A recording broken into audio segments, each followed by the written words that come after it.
for address B. B can then borrow the sum of basically all of its underwriting. The key benefit of this is coordination and just general availability of credit. Because like, how else do you give a smart contract a credit line? This is just a screenshot of the app or one of the apps built on it. So the way that, if you're building a contract, so you can go to covan.union.finance. Right now we're on testnet or Covan testnet. Probably in about a month we'll be on Curly as Covan gets deprecated. In order to onboard your contract, so you'll have to get at least one existing member on Covan to vouch for you, so you can then vouch for your contract. You'll have to stake DAI if you don't have testnet union, and then burn at least one union to register. And so this is what that looks like. So the user manager contract is the one that handles basically membership. So you stake amount, withdraw rewards, register member, and then just set whatever your trust amount. Does that make sense? Cool.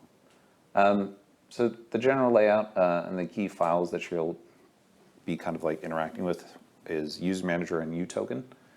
So user manager handles stake and trust, as well as membership. And then uToken handles the borrowing, repaying, and like basically how much outstanding balances everybody has. And then the key, so we built this SDK. You have a few different kind of subcontracts. So like base union member is kind of just the base. It gives you basically the base functionality of like having a contract or as like a unit member. So this is like the register member. Mostly just gets you as like a registered member. And then if you want your contract to vouch for other, or anyone really, you would import union voucher. And then if you need your contract to borrow and repay, you'd import borrow and repay. So this is just an example contract. So this is what a borrower contract looks like. Its key functionality is it receives vouchers. So anyone can vouch for this contract. And then it uses that credit line in order to invest in Squeeth. Squeeth goes up, sells the Squeeth, repays the entire loan profit. Squeeth goes down. It's stuck paying interest. And then eventually it'll probably be in default. And then at that point, the people that vouched for it, they really only have two options. One, do nothing and just hope like eventually the contract will like be in the money, or they can write off the debt. And so this is,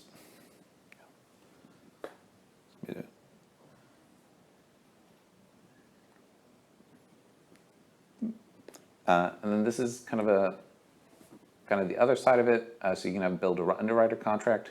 So this one just vouches for people who have the Frank NFT. This is Frank. And the way that it works, so you just have this contract, you set it up, the voucher amount is kind of right here it's just kind of a bit of a static vouch. So if you set this to 100 or 100 DAI, so you'll have to stake some amount in the Frank voucher contract. And then you can call vouch for Frank, and then if that address has this NFT, it'll vouch for them at that amount. And then if they don't have basically if someone like sells their NFT, anyone will be able to call this cancel paper hands in order to cancel that vouch or remove that vouch from that address. Some other ideas, so you can build a vouch for payment streams. So like if someone has a Superfluid stream, you can give them a credit line based on like that potential future like earnings. You can do vouchers based on like ENS age. So like, do any of y'all have ENSs? And like, how much would you sell like your ENS to me for? I don't know, I'm like, too much tied to it. Yeah, so like, if I gave you 10K, would you give me your ENS? No, But if you had that same ENS, would you take 10K for his ENS? Like the exact same name? He has an ENS with his name. You'd take $10,000 for that, right? Because it's not your name. Yeah. So this is something that's it's technically collateralized, but it's collateralized based on basically just your name. You can build kind of these little micro DAOs. So just 3 members can basically make this little credit union. And they can invite new members based on some kind of parameter. So with the Frank contract, it's just basically a credit union of everybody who owns Franks. And it's a bit of a silly idea, but you can take that same idea and very quickly go from Frank holders to teachers, or to policemen or firemen, or just people who attend hackathons. And you can have any sort of parameter, and then just assign credit lines based on them. And then Pay with Union is just building a contract wallet. So if you have a contract wallet, you would be able to borrow and basically borrow and transfer in the same transaction. So you'd actually be able to use your credit line like a credit card. Some other things you can build. So we just like to frame these things in this kind of contract to one. So things that are contracts that are interacting with individual people. End to one. So these are things where you have a lot of people providing credit for a single specific person. These are things like care credit. It's probably a bit more of an American thing than a European thing. But this is to help people buy things like braces. So braces and other medical care. End to end, so pretty much any Fred group becomes this hyperlocal credit union. And then, so union is essentially this web of trust of everybody's vouching for different people, and it creates this really cool graph. So if anyone's a data scientist, it's a very fun set of data to explore. And then this is just the last slide. We're on Kovan at kovan.union.finance, mainnet at app.union. You'll be able to reach all of them at app.union. Just select the correct one or use the network-specific domains. Docs are up at docs.union, Twitter. And then if you have any questions, this is the Discord link. And yeah, that's pretty much it. Anyone have any questions? What were you asking earlier? So this, the U token, is that a deposit receipt token? Or?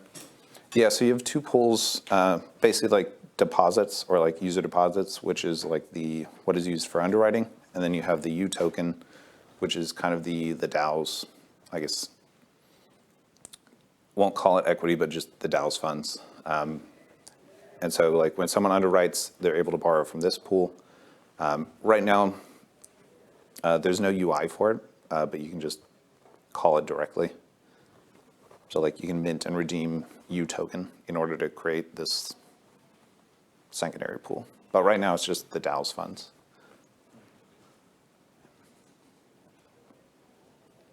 Cool. I should mention, since y'all showed up, you can get a before everybody else. If you go to trustfall.union.finance, this is a game in the game theory, but also in the game sense. And then if you just go here, you'll be able to mint. If you want to take part in the game, you just mint the NFT. And then you,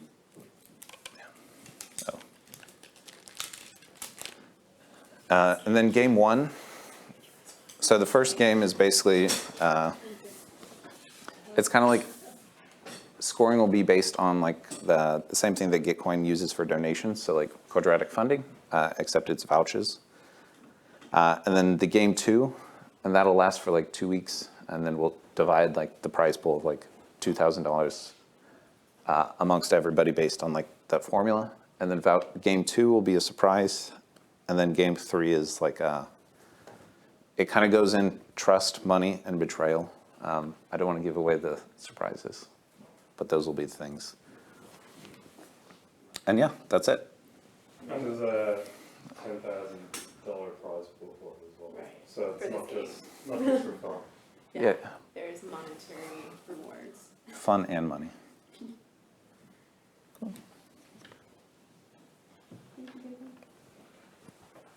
I don't know what they're. Yep, looks good. Oh, is anything on Twitch?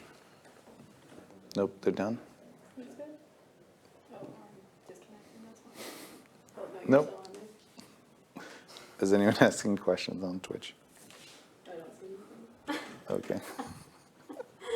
I guess what are you most excited about that people are kind of like, that I guess people don't really exactly realize for like a big use case because you outlined a lot of them, but like which one's most exciting for you? Mostly the credit union stuff, so like more social credit of like, well, I guess there's really two things. One is like contract-based credit, so like exploring this like, because right now everybody assumes you need identity to have like credit.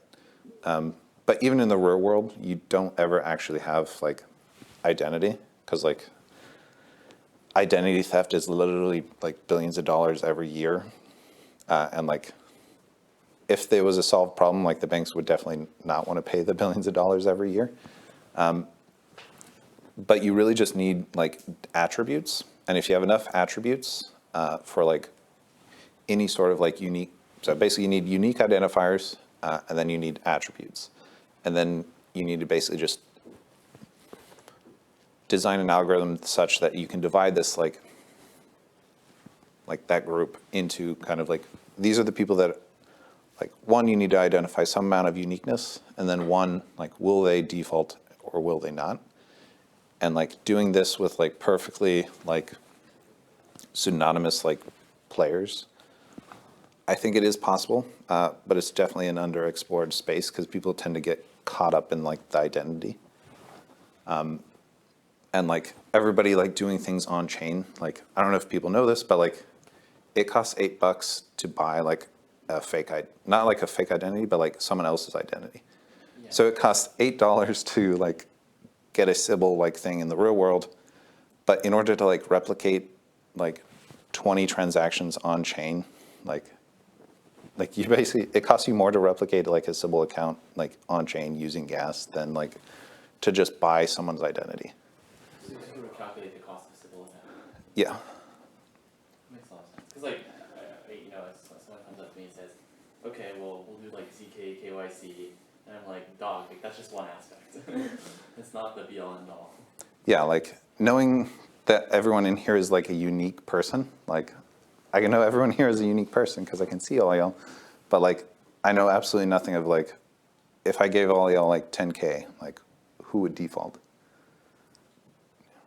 Like, will it be the people wearing pink shirts, the white shirts? Wait, you can lend it to me. Fair enough. But that's one aspect. The other one is just like the social credit. Like everybody's willing to like vouch for their friend. Everyone's willing to like lend to their friends like some amount of money.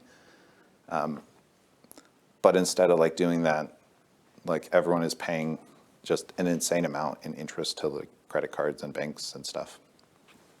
Yeah, I think for what Jacob's saying is like the use case that is like most prominent is definitely like community lending, community funding, just because it takes that in real life trust and makes this more manageable.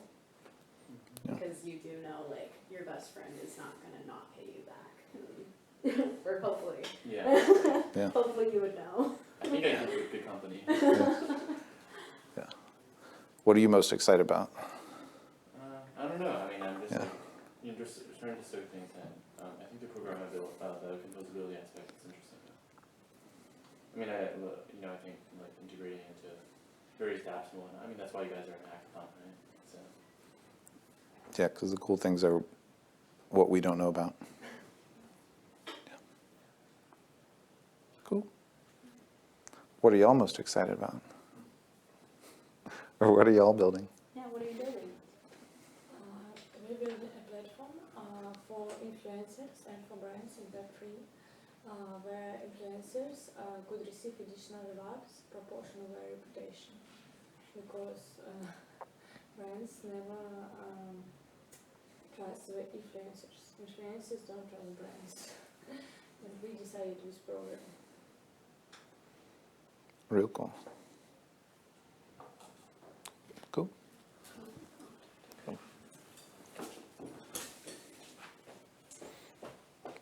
Just awkwardly on the. I was going there. I didn't even realize it was there. Yeah. Luckily, there's not. I'm just gonna.